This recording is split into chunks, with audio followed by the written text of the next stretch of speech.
possibly have in answering every question that would come up, because the concept of submission is what makes Islam unique in terms of a faith. Islam actually means submission. So, and it's something that we say, but we don't think about too often because we were born Muslim or we grew up that way. So it's just, it's kind of a given, but we never really thought about it. Muslims, early Muslims, people who actually accepted the message of the Prophet ﷺ had to answer this question very deeply. They had to think about it for a while. Are we ready to give up our free will? Especially Arabs in the era. At the time in Arabia, I want to give some background regarding this, just to make sure that this concept is landing with you and is actually making the point. Nothing was really working for the Arabs in that century. Let's take a look at them for a moment. Let's kind of analyze the Arabian situation in the 5th or 6th century. What did they have going for them? Did they have any political power? No, they had zero political power. They had no political organization whatsoever. It was just the tribe code, or the tribe law, where whoever runs the tribe or leads the tribe controls everyone in the tribe, and all their decisions have to go by him. And how many tribes are there in Arabia? Thousands and thousands of them. And every time the tribe gets a bit bigger, it breaks into 2 other tribes, and now you have 2 new guys who are going to run things. And there was really no political organization whatsoever. Financially, people were poor as dirt. They barely had enough to eat. Many people starved in the desert, and it was and that's the basic reason people buried their children. It wasn't what we think it is, whereas men hated the hatred of women. It wasn't really the hatred of women that made them do it. It was actually poverty.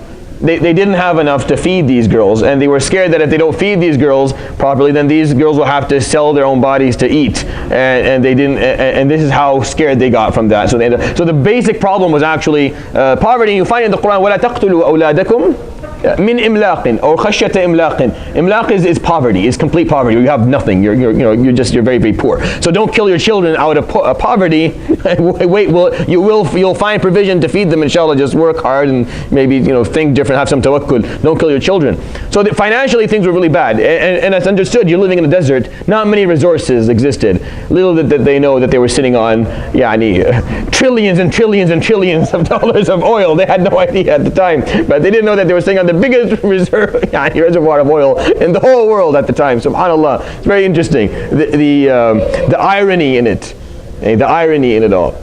What's the biggest resource that Arabia was given? Was it the oil, or was it the book? Which one was it? Right? It's a question that'll be answered for many generations to come. That Allah subhanahu wa ta'ala blessed Arabia, right? What comes to mind? Was it the black stuff coming, shooting out from the ground, or was it the Muhammad sallallahu alaihi wasallam and what he brought forward?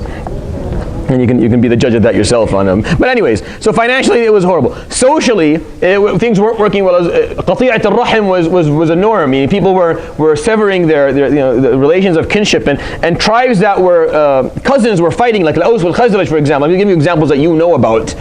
These are cousin tribes, meaning they're not they're very related. Like Aus is the brother of the Khazraj. They're very close, and they're killing each other, because socially there weren't good norms, and there was a lot of uquq, meaning children were not good to their parents, and parents were not good to their children, and it was a social norm of the time. So financially it sucked. Politically it wasn't going well. Socially they weren't making any gain. Intellectually, nothing. They didn't leave. They had no. They were not scientifically driven. They left really no knowledge. Like there was no knowledge. No books were written. Most people didn't know how to read and write. It was a big deal if you came from a tribe. If you knew how to read and write. Only certain families cared for this.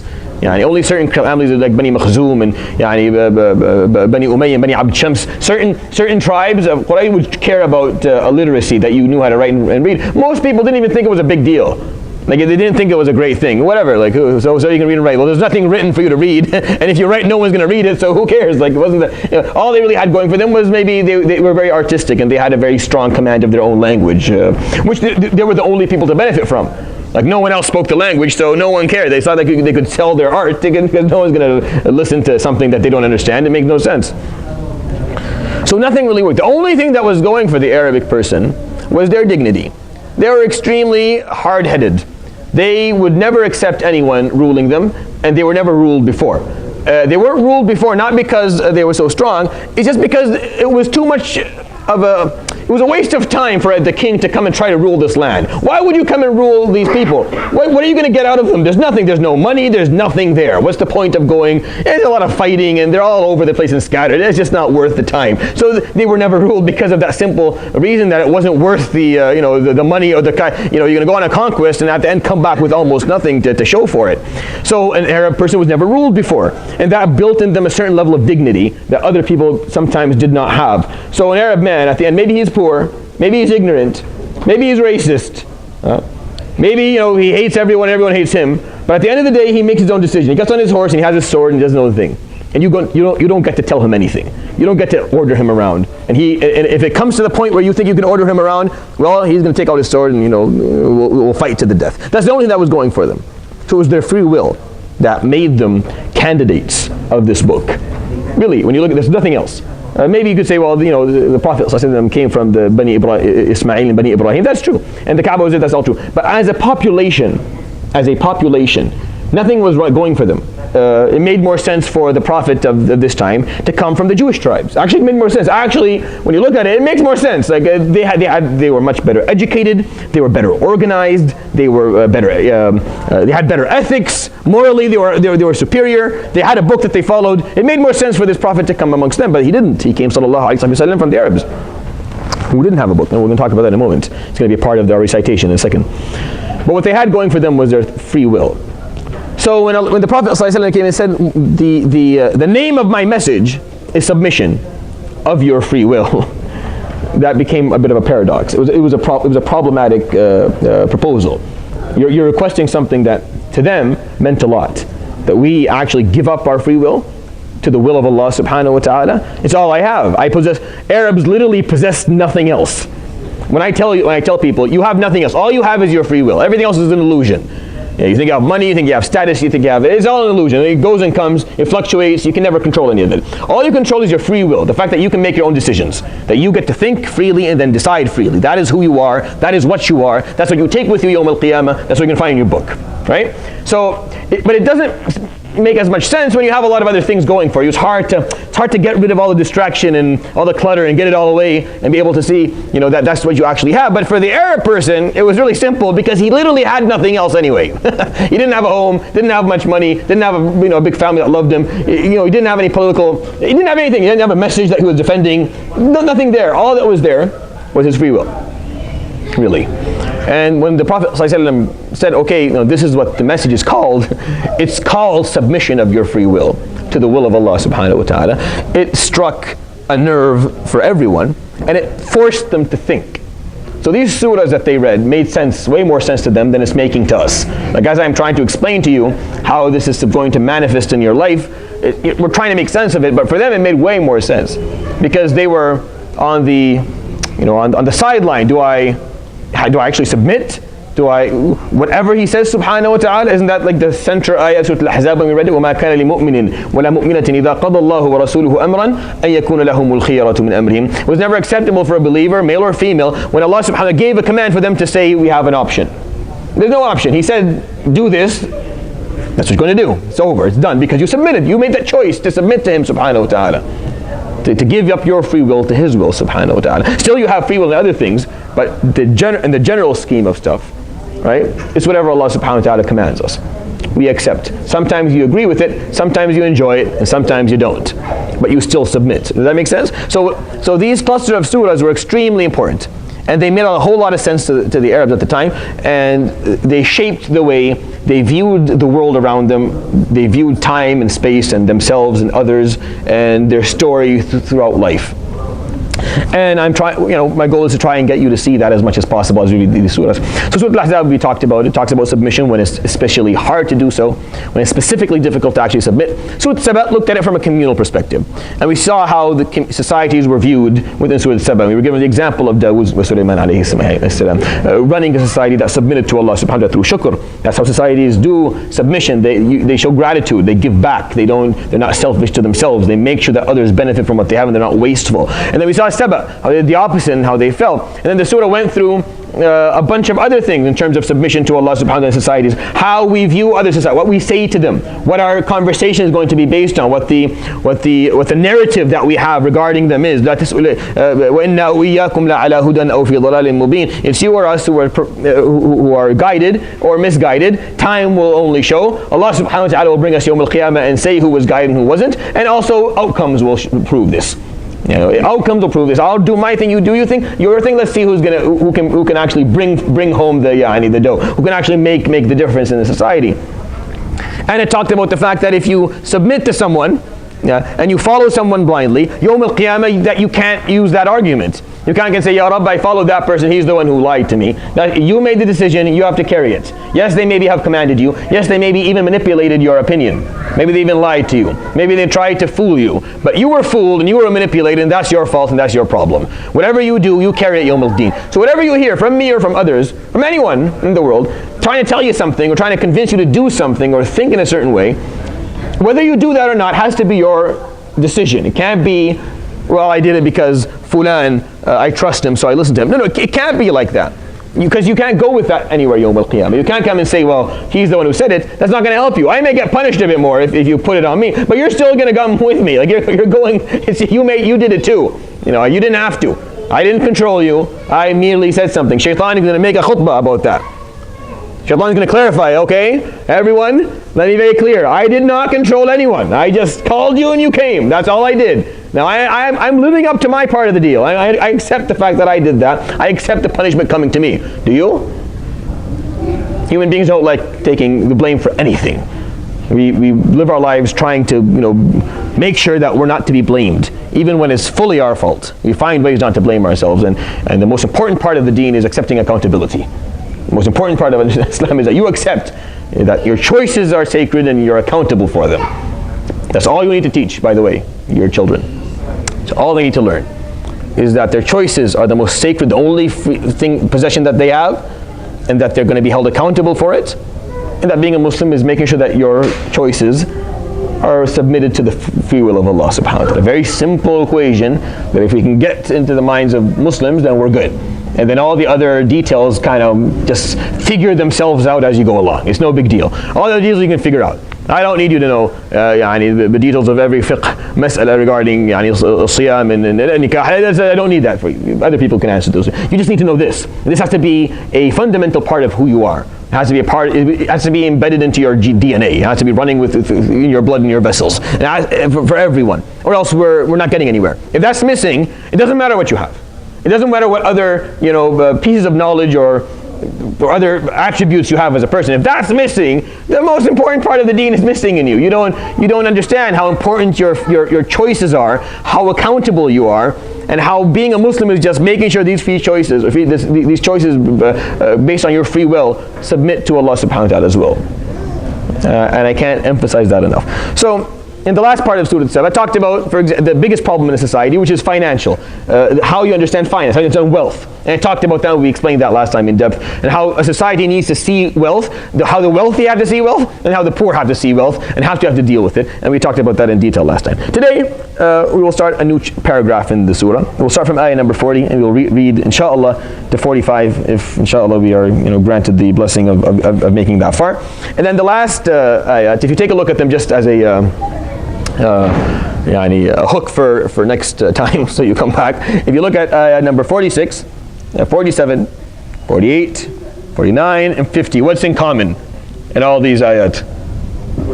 Qul. So we're back again. But this time different. Remember I told you guys that Qul, sometimes you'll find ayat that are Qul in a row, and these serve one of three things. We talked about that before. So in this Surat AlSaba, we're lucky. We get to see two groups of ayat that have that. One of them already served a dialogue. It told us how we're going to have dialogue. Here's going to serve a different thing. Here's our narrative. Here's what we think and what we say. It's going to be very beautiful. It's an awesome finale to the surah. I love it. It's one of my favorite verses in the whole Quran are these ones that we'll read inshallah next time. But today we're going to there's one more paragraph left that is very integral to finishing or completing the angles of submission of societies that Allah subhanahu wa ta'ala put in Surat AlSaba. And I think we've talked about this quite a bit. And I'll remind you of a few things before because it's important to understand this before we start reading these ayat. That societies, when we talk about societies, we're talking about groups of people, populations that have centralization of certain aspects of who they are.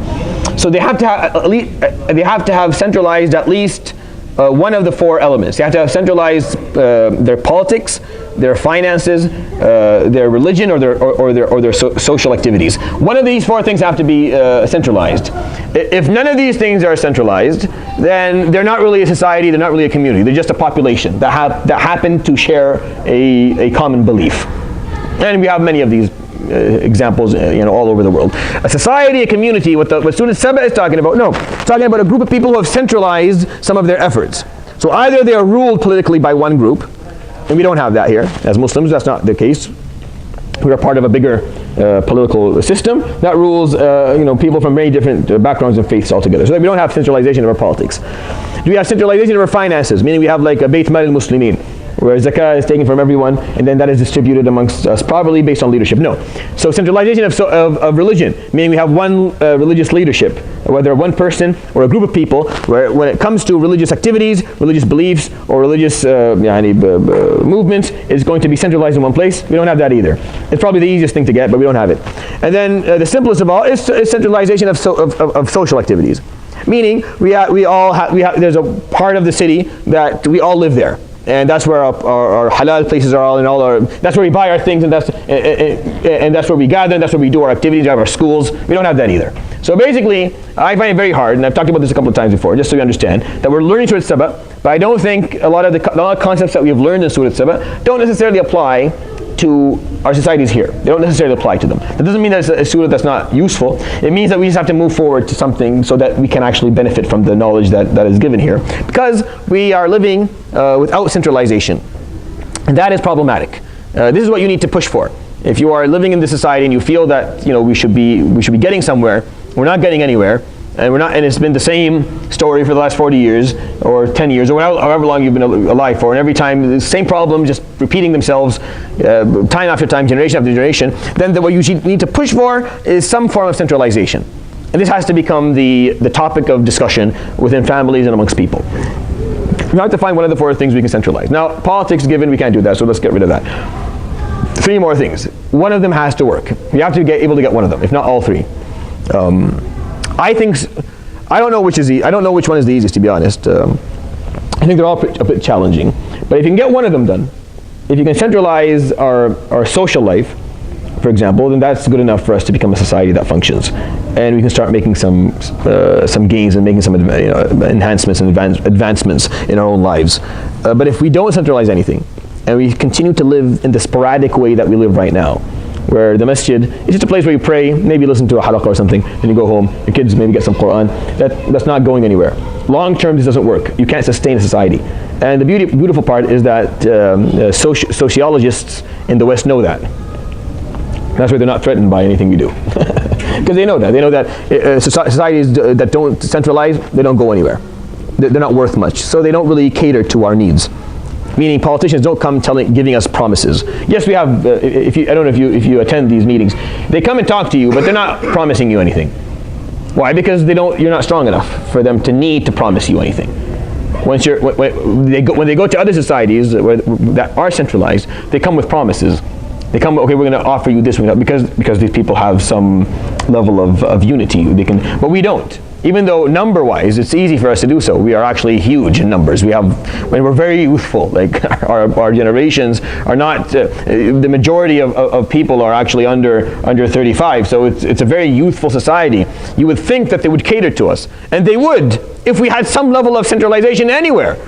Anywhere at all, they would definitely come and cater. What do you need? You want more halal places? Fine. Even if it's something simple like that, just food, if it's just meat, if it's all we care about is meat, then fine. They'll do that for us. Houses, you want better contracts. We'll take it to the federal government. We'll write something better for you if you're not happy with the wordings, if the terminology is throwing everyone off and scaring people off. What is it? Is schools? What do you want in schools? Universities? What do you need? Just show some centralization. So when we're failing to do this, not only are we're not just failing to understand Surat AlSaba and actually benefit from it, because it is a hard surah for me to explain. I've only done it 3 times. in the past, because I always find it hard to do so, because it's hard to draw parallels for people from it, because the example is not there. We lack that ability. But we also are harming ourselves. Long term, we're harming our own generations. We're depriving our kids and our grandchildren from growing up with some sense of dignity and belonging and identity. Like we're actually depriving them from that, and that's not. I don't think that's fair. I think that's wrong, and I think we can do better. We can do way better, and we can get rid of our egos a bit. The message is big enough, for our bodies, but it's not big enough for our egos. I can tell you that. There's not enough space in this masjid for the egos of all the Muslims. Maybe we can fit all in here in terms of standing by each other, but we can't fit our heads, figuratively. We have to get rid of that. And that takes time, and that takes a certain level of sincerity and willingness. You have to push people who are in positions to speak and in positions to make, to give opinions and to lead others to start moving towards these ideas and talking about these ideas and seeing what options we have and how can we centralize. If you've ever been to the big cities, metropolitans of North America, you'll find places called like Chinatown, correct? Now what is Chinatown? They centralize socially. They centralize their community socially. They did it by just living in the same place, having the same this street, all the places, all the houses, everyone living there. That's what they don't centralize financially, and they don't centralize religiously because they don't have a common religion, but they do that socially. And you'll find examples of that all around the world where they centralize. And we don't. We live all over the place, which is fine by me. I don't need that. You can live wherever you want to live. You want to live in the north because you're rich? Go ahead, enjoy. You want to live in the east because you're not? That's fine as well. It doesn't matter. But can we at least, because we have a reason, we have a means to centralize easily, even if we're living all over the place, because we have the masjid, we have the minbar, we have the religion. The religious authority is there. It's not hard to do so. But even that, I think, is now impossible. And I think that maybe we're better off trying financially or socially. Trying like a fund that all Muslims could can contribute to, and then we use that to actually, because once you have money, you have power. Money is power. Is the language of power in the world, is having money. And we don't lack numbers, we don't lack money. We just lack proper usages of it. Like we can't seem to get, like look at this masjid is puny. Its parking lot is horrible. It's you have the Southdale whatever project has been going. I came to Canada in 2013 and I saw it the other day, and nothing has changed. It's the exact same place. We can't seem to fund anything, and it's not through the lack of money or the lack of manpower. It's just the lack of trust. It's the lack of centralization. There's a lack of vision that we don't see. These things we don't have, and it's really sad because. Again, you and I, who are you're old enough to understand what I'm saying. You've already made it, meaning you're not vulnerable anymore. You can make your own decisions. You're gonna be fine. But it's the upcoming generation that's gonna pay for this. They're gonna pay for it because it's hard to live in a society where you don't have that sense of belonging and that sense of identity that is strong enough so that you can be a part of something bigger than yourself. Young men need that. If they don't find that, they get bored, so they go find something to belong to. And I don't blame them. I don't blame someone who wants to belong to something that is sometimes we're lucky and they do it in sports, and if you're lucky your kid goes into sports, right? And then sometimes they do it in a different way. And then you're one of the unlucky ones, and you're dealing with a problem that's hard, almost impossible to solve. But the reason is because nothing's happening here. There's nothing here that is interesting and moving and engaging for people to come and be a part of. What runs here? I don't know, Halaqah maybe, some prayers. It's all nice, but doesn't move people. The Prophet ﷺ was a magnet to people who wanted to have a cause, wanted a message to live for, something that they can change the world with. They didn't just want to sit around and listen. They actually wanted to do things. They wanted to challenge the status quo. They wanted to challenge how other people were living and what other people were doing and all the mistakes in the world and all the oppression and all the injustice. They wanted to stand up against that. They needed a means, and the Prophet ﷺ provided it. He provided a way of thought and a way of life that was that was different, that was unique, that looked forward to these higher levels of functioning and these higher values, and they wanted to be a part of it, even if they were poor and they didn't have a name, and they still wanted to do it, and they stood by him. They gave their lives for it, and they felt good about it. They felt good that we're living for something that is larger than ourselves, and we're willing to die for something larger than ourselves as well. Maybe it's the leadership here.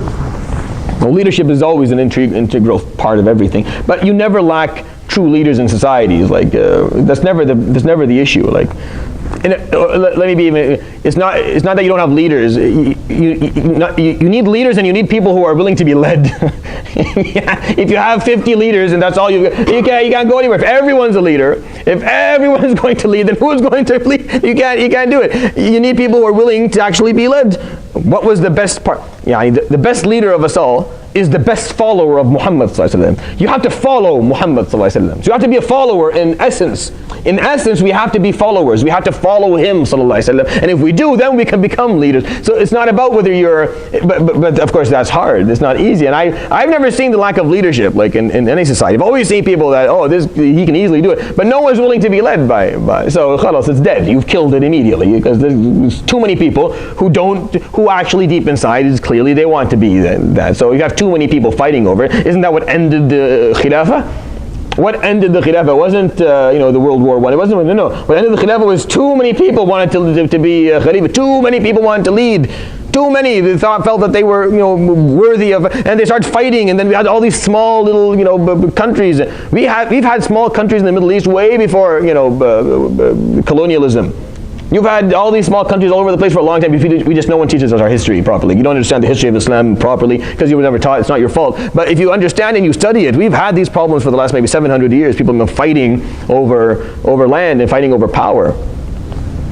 Well, here a lot of that is not there because it's not based on that. Here's a different story.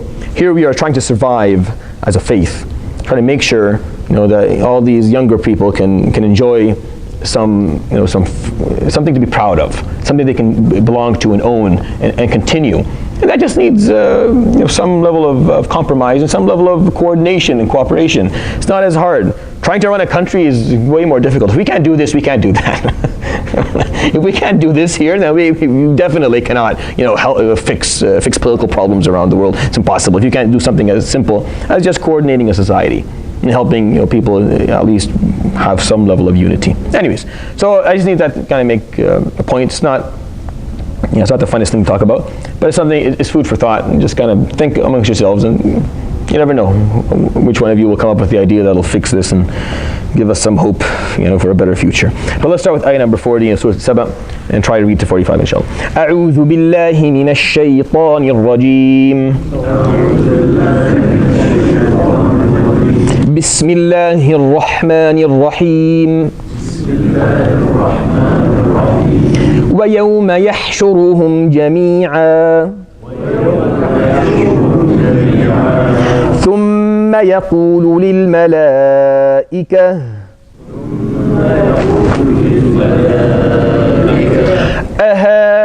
أهؤلاء إياكم كانوا يعبدون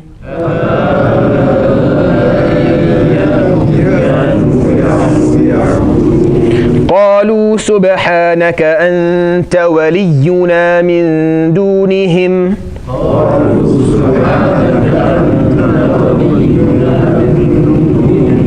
بل كانوا يعبدون الجن أكثرهم بهم مؤمنون فاليوم لا يملك بعضكم لبعض نفعا ولا ضرا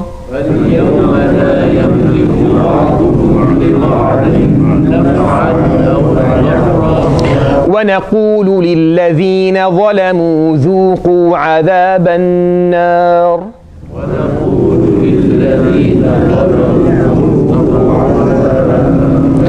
ذوقوا عذاب النار التي كنتم بها تكذبون.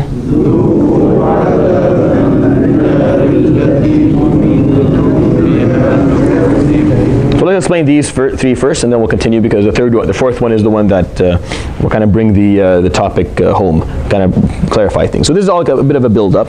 So وَيَوْمَ يَحْشُرُهُمْ جَمِيعًا, and on the day when he will finally gather them all. So يَحْشُرُهُمْ comes from hashr, and hashr is a gathering or a movement of people from different directions in a certain direction. It's usually used for gathering, or it's usually used for groups kind of differentiating amongst each other or moving away from each other, so that you can obviously see two groups or more. So those who are alike come to the same place. وَيَوْمَ يَحْشُرُهُمْ جَمِيعًا means he will gather all human beings, meaning all people, because the common thing on the Day of Judgment is that you're a person.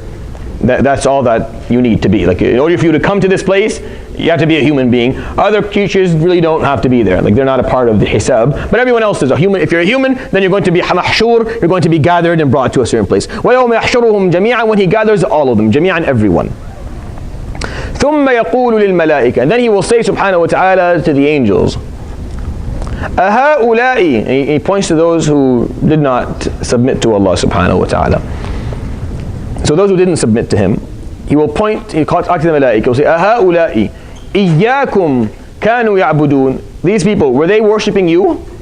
Was it you whom they were worshipping? If they refused to submit to me, they must have submitted to you because you're the strongest thing I've created. The malaika are the strongest of Allah subhanahu wa ta'ala's creations. Their strength is, outweighs human beings and jinn and everything else. So the question was more of a logical one for them. Well, it must be you that they submitted to if they refused to submit to me. أَهَؤُلَاءِ إِيَّاكُمْ كَانُوا يَعْبُدُونَ. And the malaika have to answer, قَالُوا سُبْحَانَكَ, they say, no Allah, you're the exalted one.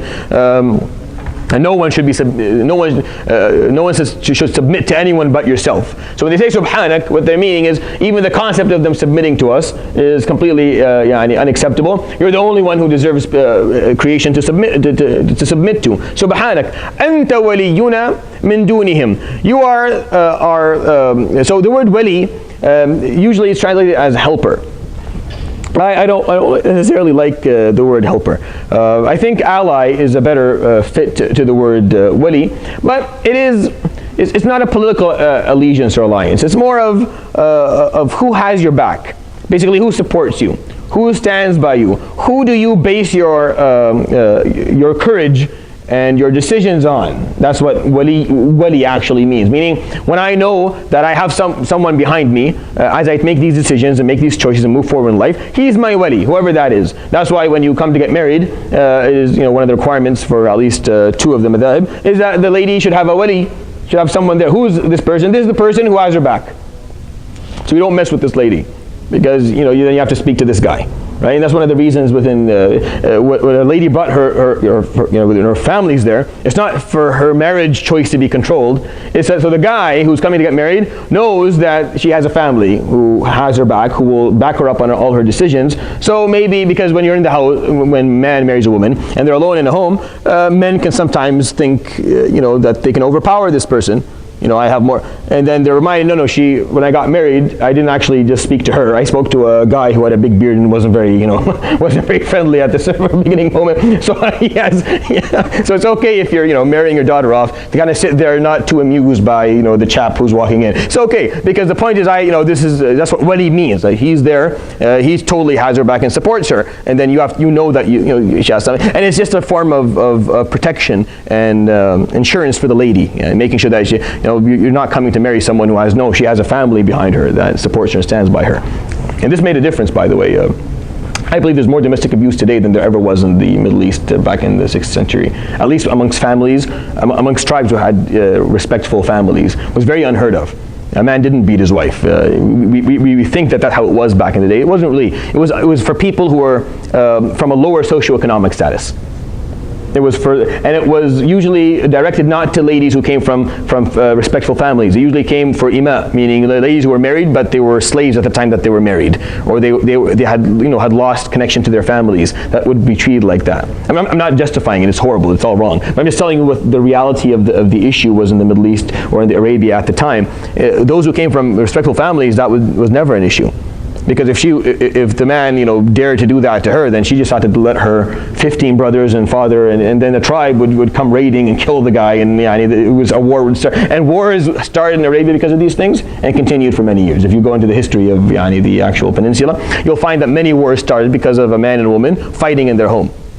Right, domestically, some form of domestic violence or domestic abuse, and then one person tells the other, and that's it. And now a war goes on for 40 years, and hundreds of people are killed because of it. So I'm not justifying any of it. I'm just telling you how people thought.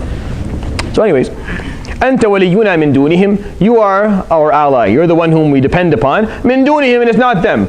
And it was never them. We never needed them, nor did they ever need us. I mean, there was never that relationship between us where they worshipped us and we were their ally and they were our ally. It was never like that. Anta waliyuna. We've always only worshipped you, and we've never been interested in anyone else doing. Now, because now the malaika are scared. The malaika are scared. Like, did we do something wrong? We've been worshipped by these. It's a very subtle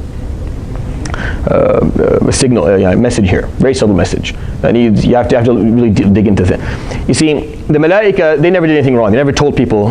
They never appeared to people and told them to worship them. But Allah subhanahu wa ta'ala is asking them, did they worship you? And then the Malaika panic. When you read what they're saying, it's a full panic. The answer makes no sense. Subhanak, no, you're exalted. When you think about I asked you if you were worshipped by these people. So you say, Subhanak, no, you're exalted. Anta waliyuna, you're our ally, and it's not them. Well, I didn't ask you that. I said, did they worship you? But they panic because they're scared that they're in trouble for this. Just like Isa alayhi salam, when he's asked, أنت قلت للناس اتخذوني وأمي إلهين من دون الله. Are you the one who told these people to take you and your mother as gods instead of me? قال سبحانك ما يكون لي أن أقول ما and Isa alayhi salam, who did nothing wrong, also has to defend himself in a moment that he, probably no one would want to be in Isa alayhi salam's place at that moment when he has to answer this question. But what's the subtle message?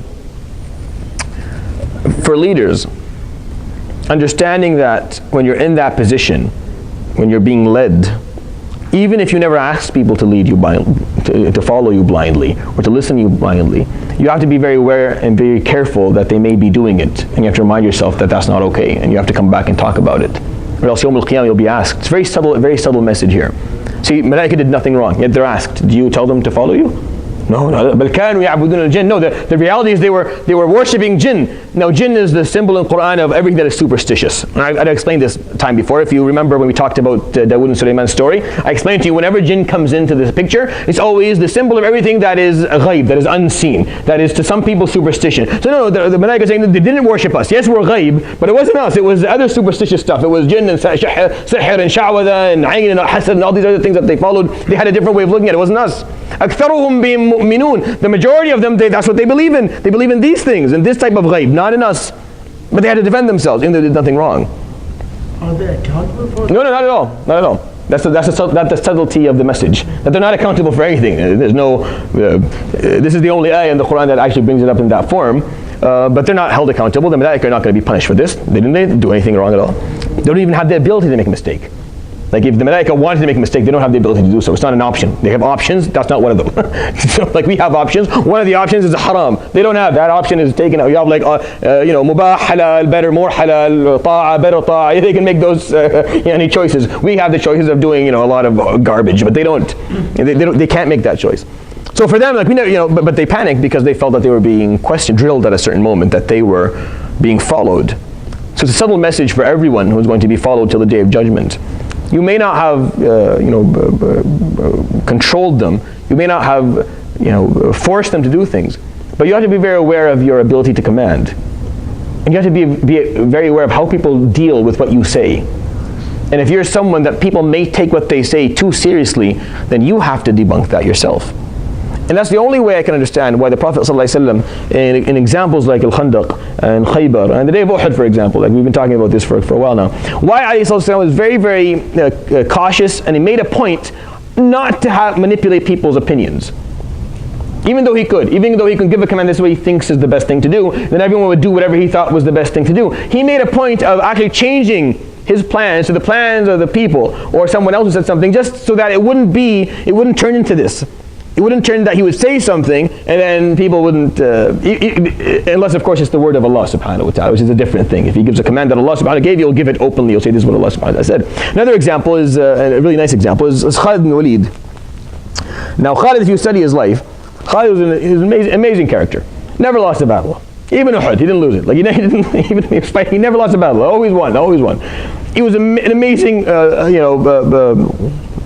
military mind, and he was so good that he was able to conquer the strongest empire on the planet, Persia at the time, with such small numbers of people.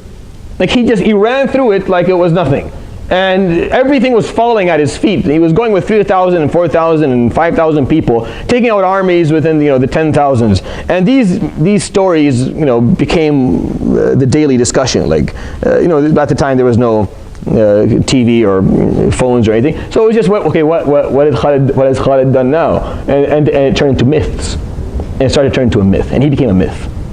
to the point where one time in Yarmouk, where Khalid had finished running Persia, so he came to help with the Byzantine or the Byzantine empire in Syria and Eastern Europe. So when he came to help out, there's a man who actually came and asked a question. It's a known story. And this man, of course, accepted Islam in a long story, but what he came and said is it true? I have one question before we'll be fighting. We heard Khalid is here. And this is what the other army is talking about. We heard Khalid is here, and yes, he's here. Can we speak to him? So Khalid comes out of the group. Is it true that when you take your sword and you go like this, everyone just it's like Hercules type of thing, like something you see in like a Marvel comic. You just point it, and then people would just explode and die. And Khalid's like, no, and he tells them, no, you're lying. We've heard. We want to see it. Do it to something, like not to us. Just do it. And Khalid's like, no, it's just a sword. And this guy wouldn't believe until Khalid actually gave the man the sword, and the man spent like 5 minutes going like seeing it, and it wasn't working. He's like, I've never done it. He turned into a myth, and then Umar al-Khattab heard that this was happening. So Khalid didn't lead a battle again. He brought Khalid. It was a known moment when Khalid had to give leadership to Abu Ubaidah Amir ibn Jarrah, one of the Ashar al-Mubashirin. And Khalid didn't really object to it, at least not strongly. Why? Because he understood why. The idea is that you were becoming something beyond what submission is to Allah subhanahu wa ta'ala, not to people. You were becoming more of a myth. You were turning into something beyond human, and that was going to cause problems. And that's not proper. Islamically, that's not proper. That can't be the case. No one's beyond being human. We're all human. No matter who the person is, no matter what he's saying, he's just a human being, just a guy. I'll make mistakes. I'll say wrong things. It's part of who I am. Never let anyone, and that's how you have to think about yourself as well. That's how we're supposed to think. So you never let anyone become something different in your own mind, and you never let yourself become something like that in other people's minds. And this is the subtle message that exists in Surat AlSaba with the Malaika, because they did nothing wrong. Nothing at all. They had no fault whatsoever. Allah asked them, were they worshipping you for some reason? Did you do something wrong here? No, Ya Rabb, nothing at all. The superstition is what led them. And jinn, not us. أكثرهم بهم مؤمنون. The majority of them believe in that stuff. فَالْيَوْمَ لَا يَمْلِكُ بَعْضُكُمْ لِبَعْضٍ نَفْعًا وَلَا ضَرًّا. The bottom line, on this day, neither of those who were believed in or submitted to, knows those who actually did the submission. So these two parties that had the improper relationship, something was wrong, where submission was given and it's only given to Allah subhanahu wa ta'ala, it's not given to others. Neither of you will own or have to offer to the other party naf'an, benefit, wala darra, or harm. You cannot benefit each other, nor can you harm each other on the Day of Judgment. Meaning Yawm al-Qiyamah, those that had that improper relationship will be taken away from one another, and you won't be able to communicate, you won't be able to benefit that person, nor will you be able to harm them, and everyone has to carry their own responsibility themselves. And it's I find it to be a scary little ayah in the Quran that reminds us. You have to be aware even of the indirect consequences of how you behave, even if you didn't mean something to happen. If there's a high possibility of it happening, you have to pay attention to that. And you have to be aware that you may be asked. What did Isa a.s. do to be asked? And he'll be asked Yawm al-Qiyamah. It's recorded in detail, in depth it's recorded. One of the most heart-breaking ayahs in the Quran is that last part when Isa is questioned in the way he is. That's what the Prophet ﷺ, when he came to the end of it, he couldn't stop reading that last few verses. He spent the whole night in تُعَذِّبْهُمْ فَإِنَّهُمْ عِبَادَكَ وَإِن تَغْفِرْ لَهُمْ فَإِنَّكَ أَنْتَ الْعَزِيزُ الْحَكِيمُ. He kept on reciting it and crying until Fajr. He was moved by this moment that Isa a.s. was going to be questioned about something he had nothing to do with, that he taught the opposite of, but he was questioned about it. He wasn't accountable, he was questioned. The questioning part is hard as well. The Malaika were questioned here. Did you do something to make these people follow you blindly? Because obviously they submitted to someone else besides me. They didn't listen to what I had to say. I taught them, they didn't listen. So was it you? Were you the reason? Did they follow you? Did you notice that they were following you? Because you can say, well, I didn't force them, they just followed me. Yeah, but you saw them following you, right? You did? Then you shouldn't have let that happen. You should have said something and say, no, you shouldn't do it. The Prophet ﷺ did the same thing. He came one day, he saw people, they would take their palm trees, and they would shake palm trees so that the male palm tree would, the pollen would move to the other palm tree. So the Prophet ﷺ comes from Mecca, They don't do that stuff there. They don't have, he's not a farmer. He doesn't, he knows ghanam. Like, he understands how animals, he doesn't understand how, agriculture works. So he's looking at it, he says, ma adhunnuhu yanfa. I don't think that works. And people stopped doing it immediately, and they had no harvest that year. So they came to him saying, Ya Rasulullah, we didn't do it, we had nothing. فَقَالَ أَقُلْتُ لَكُمْ قَالَ اللَّهِ. Did I tell you that Allah said this? فقال إذا لم أقل لكم قال الله فهو قولي وإنما أنا بشر. If I don't tell you Allah said this, it's just me speaking, and I'm just a guy, I'm just a human being. I will say, I have conversations with you. I say, I wonder about stuff. We talk about things. I see someone trying to fix his car. I come and take a look. I don't think that's the right way of doing it. This is not Quran. This is not Sunnah. This is nothing. It's my opinion. I'm wrong. I don't understand cars. But I'll say something because that's how we have. The Prophet ﷺ, the same thing. Walks by, he says something. فَإِذَا قُلْتُ لَكُمْ قَالَ اللَّهُ فَالْتَزِمُوا. But if I tell you Allah says, then you stand by. You do exactly what I tell you, because I'll tell you what He says, subhanahu, I'll teach you. But if I say something, I'm just talking about things. So He needed to do this many times. Explain to people that even Himself, isn't that what we were taught? That you never raise the Prophet ﷺ's position higher than being the best of creation, but never to a creator's level. Yes? Yeah, so when those words come into play, that's when he says, قال الله سبحانه وتعالى. So when he teaches us what Allah says, he never says hawa. He never says anything that's improper. He never makes things up, sallallahu alaihi wasallam. It's always wahi yuha. But when he's talking normally, talking as a person, and he talked about this many times in the series, you'll find many ahadith that will support this same simple concept. I speak like I have conversations with you, and he's not human, sallallahu alaihi wasallam. He can't sit down. Imagine if he couldn't. What type of life is that? That if he opens his mouth, it's going to turn into immediately. He can't talk to his wife. He can't joke with his friends. He can't. It's very hard to live like that. But the Sahaba had to learn, because it's normal. It happens. It happens. We can raise people over a certain degree. It's our job not to do that, and it's the job of the people who think that may be happening to immediately stop it. Or else Yawm al-Qiyamah, if the Malaika are questioned. Now Isa alayhi salam is a human being. He could have made a mistake, but he didn't. Right? But the Malaika, they don't have access to mistakes. They don't have access to actually do something wrong, and they'll be questioned as well. Anyone, because you're not supposed to accept that. You're not supposed to accept anyone following you blindly.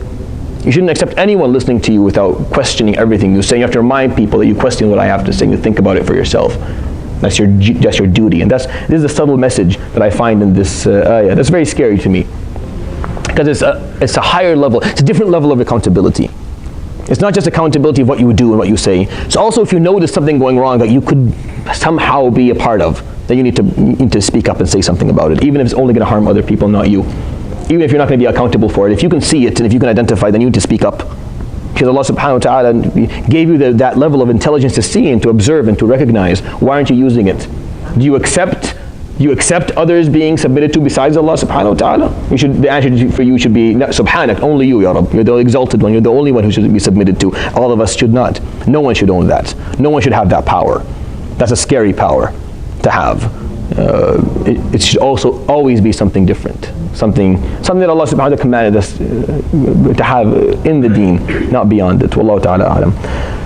فَالْيَوْمَ لَا يَمْلِكُ بَعْضُكُمْ لِبَعْضٍ نَفْعًا وَلَا ضَرًّا. You will not own for each other on this day, those who followed and submitted to others and those who accepted the submission of others. You will not own for them benefit, you will not own for them harm. وَنَقُولُ لِلَّذِينَ ظَلَمُوا. And we will say to those who oppress, the oppressors, whether the oppression was physical towards others, or the oppression was actually individual to oneself. See, an oppressor doesn't have to necessarily oppress another person. You can oppress yourself by submitting yourself to someone else besides Allah subhanahu wa ta'ala. He created you on a certain level where your nafs should never submit to anyone but His will. You're not supposed to submit it to something less than His will subhanahu wa ta'ala. That's bringing yourself down. You're oppressing your own self right now. You're not giving it its worth. It's worth that it only submits to Allah subhanahu wa ta'ala, no one else. So وَنَقُولُ لِلَّذِينَ ظَلَمُوا, those who oppressed, did it all wrong, ذُوقُوا عَذَابَ النَّارِ, taste and endure the punishment of the fire. الَّتِي كُنْتُمْ بِهَا تُكَذِّبُونَ, the fire that you spent your lives denying, not preparing for, and not believing in properly. Alright, so we'll recite, that's the build up to ayah number 43 that we will inshallah make sure is properly understood. Because this is where the social element comes into the story. وَإِذَا تُتْلَى عَلَيْهِمْ آيَاتُنَا بَيِّنَاتٍ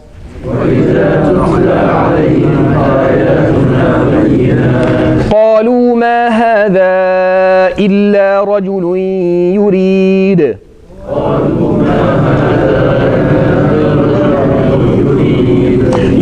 أن يصدكم عما كان يعبد آباؤكم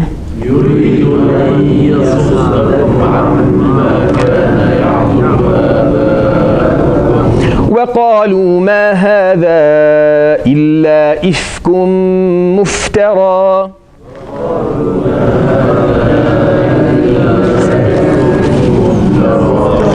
وقال الذين كفروا للحق لما جاءهم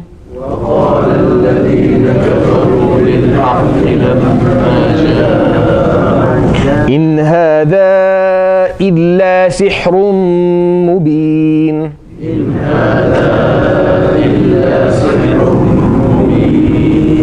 وما آتيناهم من كتب يدرسونها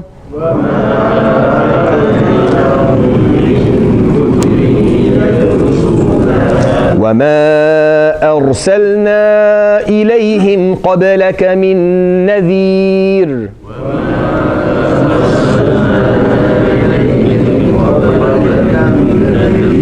وكذب الذين من قبلهم وما بلغوا معشار ما آتيناهم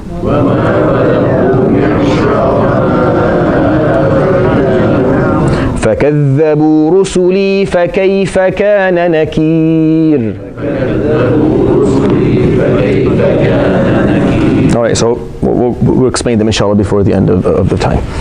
وَإِذَا تُتْلَى عَلَيْهِمْ آيَاتُنَا بَيِّنَاتٍ. And the reality of the matter during dunya, now this is kind of rewinding back, so it showed us a moment of Yawm al-Qiyamah where some were followed blindly, and we're going to be asked about that, even the small accountability regarding that, and that how reminder that Yawm al-Qiyamah, whether you were followed or you were following others, that whatever you chose to do, that's what you're going to be held accountable for. You cannot blame others for the choices that you made, even if you were a follower, even if you never had access to leadership, even if you were manipulated, you still are going to be held accountable for your choices. That's a reminder of that in the ayat, the 3 ayat that we recited. And then it rewinds back to dunya. وَإِذَا تُتْلَى عَلَيْهِمْ آيَاتُنَا بَيِّنَاتٍ. And during the time of dunya, when we recited upon them our signs or our verses, بَيِّنَات, clear as crystal, we clarified to them and cleared out for them our signs, the signs of Allah subhanahu wa ta'ala, or the verses of the Quran. Either way, here it works either way. When that all came to them and they got to hear from the Prophet ﷺ his message and it was made clear to them, قالوا, what did they say? قالوا. So they said 3 things. These are the 3 common answers that societies will, the comeback of societies when you bring forward a new idea, or an idea that will challenge the status quo, or an idea that has the ability to actually change how people function and bring forward some positive way.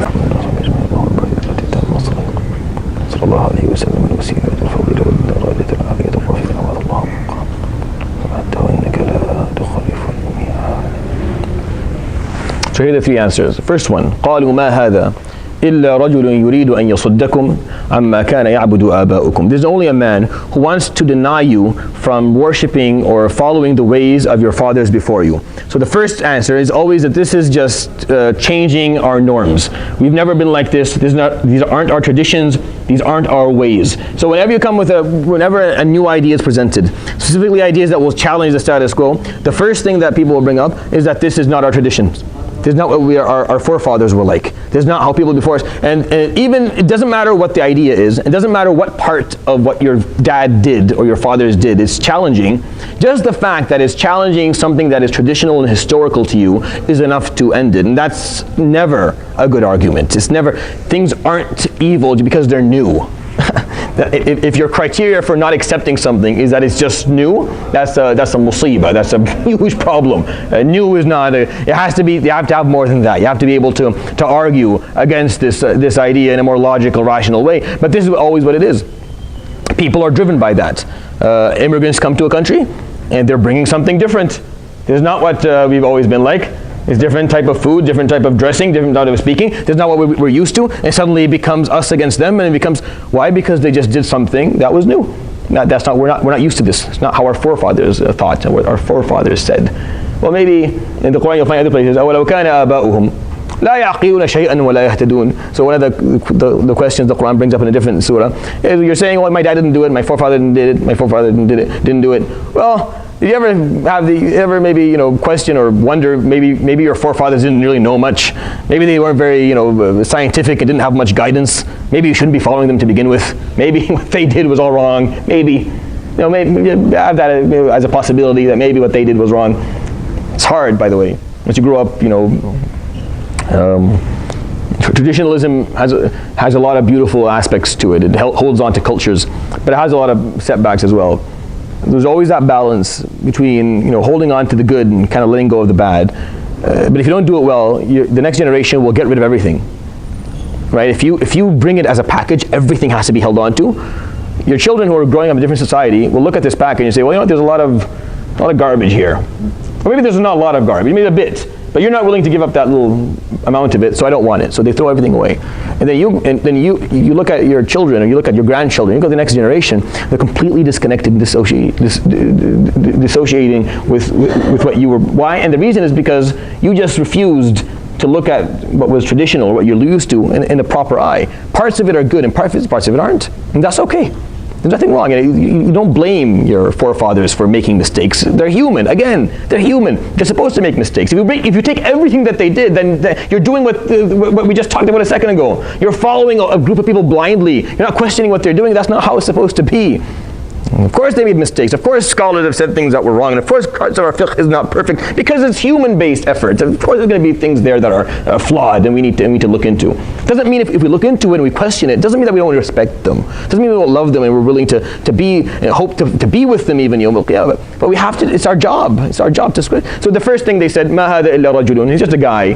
يُرِيدُ أَن يَصُدَّكُمْ عَمَّا كَانَ يَعْبُدُ أَبَاكُمْ. He's challenging the ways of your forefathers.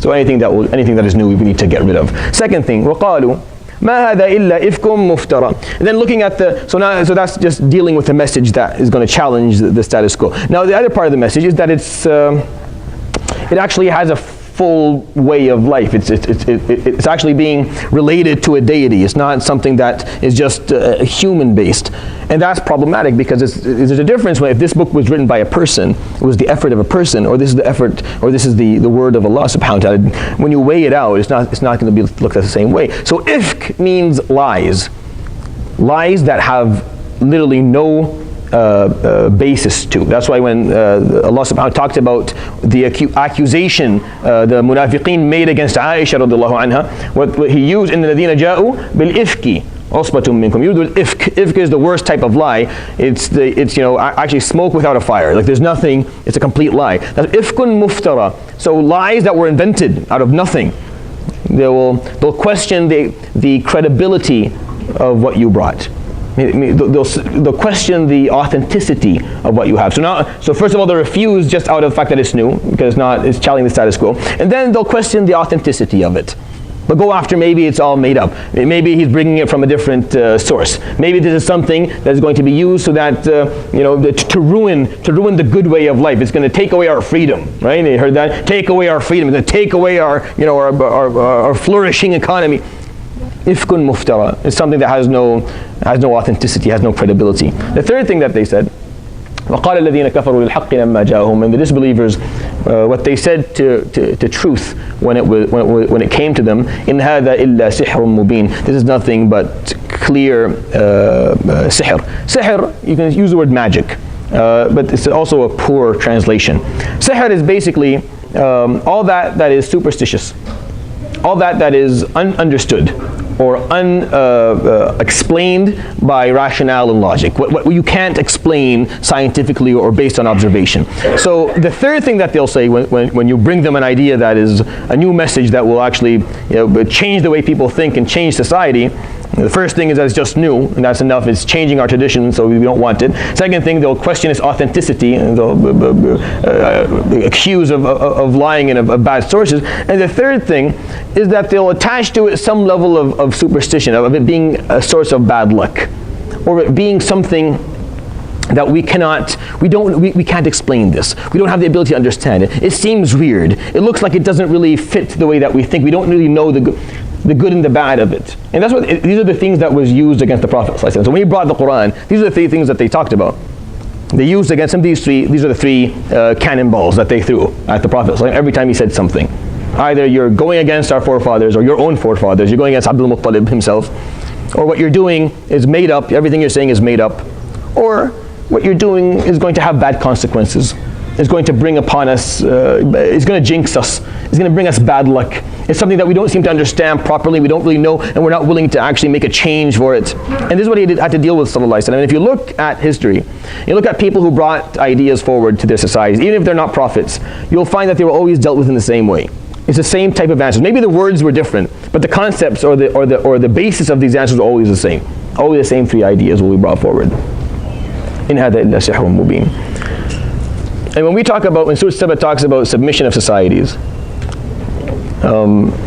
this is one of the points that the surah is going to end with, is that you can't refuse what's given to you based with these three bases. I mean, you cannot refuse what's being said to you based on the fact that it's not what you're used to. It's not what your dad did. Or based on the fact that you're not sure of its authenticity, or you want to question its credibility. You're going to go after, you're going to assassinate the character, or assassinate or the fact that you don't fully understand it right now, or it's not fully clear to you. It can't be one of these three things. You can't use that. If you don't like an idea that's being presented, then you have to have better than that. You have to have more than that in order for you to refuse it. But most societies don't. And in the status that we're living in right now, the state that we have right now, and why I think this is important, is that we're not really functioning that well. And I think if you are to argue against that, then you're probably very delusional about what's happening. So we're not functioning that well. We do need ideas that are a bit fresh. We do need people to come with maybe a bit of a different way of looking at things. We need that. And they will get the same pushback. Meaning when they do, the same pushback will happen. They will be accused of changing the way the forefathers thought. They'll be questioning their credibility, authenticity. They'll be told that this is all superstition, it's not making sense, and we don't understand it, so we don't want it. They're going to hear that, but they still have to do it. And this is why this build up to this ayah. The last two ayat, this kind of end with a bit of a threat or a warning. وَمَا آتَيْنَاهُمْ مِنْ كُتُبٍ يَدْرُسُونَ. And the people of Arabia at the time when they said all this to the Prophet ﷺ, we never sent them books beforehand. They didn't have like a book that they could base this on. They didn't have a book from Allah subhanahu wa ta'ala. They can say, look, ya Muhammad, you're bringing something against what Allah subhanahu wa ta'ala told us. They had nothing. They had no reason to refuse this. I mean, they had nothing that يَدْرُسُونَهَا means study. They were never given books, holy books to study beforehand for them to say, well, you're doing something against what we have, the evidence of Allah subhanahu wa ta'ala amongst us. They had nothing. وَمَا أَرْسَلْنَا إِلَيْهim قَبْلَكَ مِن نَذِيرٍ. And we never sent to them a warner or a messenger before you. وَكَذَّبَ الَّذِينَ مِن قَبْلِهِمْ. And the people before you, Ya Muhammad, they refused to believe their prophets as well. وَمَا بَلَغُوا مِعْشَارَ مَا آتَيْنَاهُمْ. And the people that are refusing to listen to you don't have a tenth of the strength that the people before them did. فَكَذَّبُوا رُسُلِي. And the people before refused to listen to their prophets. فَكَيْفَ كَانَ نَكِيرٌ. And how did things end for them? And then you're sent back to the story of Saba that exists in the surah. I'll elaborate on that a bit, inshallah. Not next week, but the week after, inshallah, after Maghrib. Subhanakallah bihamdik.